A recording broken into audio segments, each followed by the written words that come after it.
C'est ici, en Tunisie, que la révolution arabe a commencé. Un jeune homme, Mohamed Bouazizi, issu d'une famille de 7, travaille sans autorisation officielle en tant que marchand ambulant de fruits et légumes. L'économie allant mal, il ne peut verser de pot de vin aux policiers. Le 17 décembre 2010, on lui confisque son outil de travail, c'est-à-dire sa charrette de fruits et légumes. Il essaie de plaider sa cause au gouvernorat, mais il s'y fait insulter et chasser. Humilié, Mohamed Bouazizi décide alors de s'immoler par le feu devant le siège du gouvernorat. Cet acte désespéré de Mohamed, qui préfère mourir plutôt que vivre dans la misère, provoque la colère chez les habitants de Sidi Bouzid et la révolution naît dans la grande mosquée de cette ville. Malgré la répression, le mouvement s'étend spontanément à travers le continent. C'est la révolution arabe. Le slogan « Dégage » est scandé dans les rues. Les frères musulmans, extrémistes islamistes, deviennent les dirigeants officiels de ces manifestations. La population souhaite du changement. Elle ne veut plus de dictateurs qui siègent au pouvoir depuis des décennies.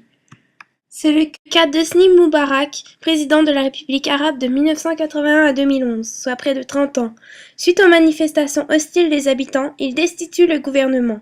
Jugé et condamné par la cour égyptienne, il n'a plus aucun pouvoir. Sa fortune est révélée 40 milliards de dollars. Les conséquences de la révolution arabe sont nombreuses.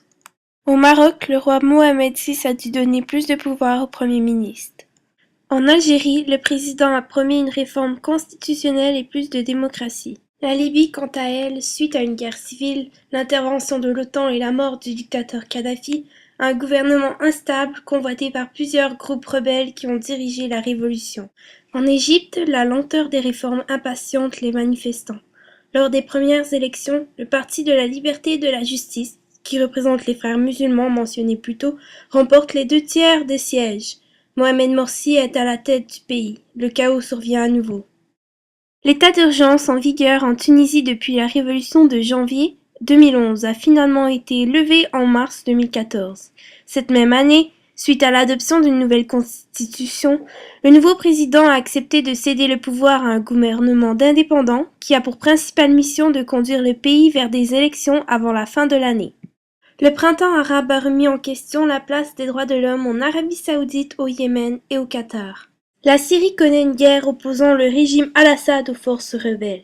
Ce conflit devenu international crée des tensions entre les pays occidentaux et la Russie et la Chine.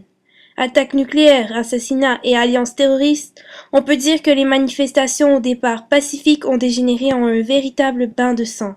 Le bilan total de morts de cette révolution est d'environ 200 000 avec autant de blessés.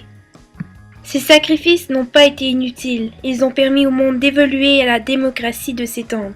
À tous ceux qui vivent présentement ces conflits, particulièrement en Syrie, gardez espoir.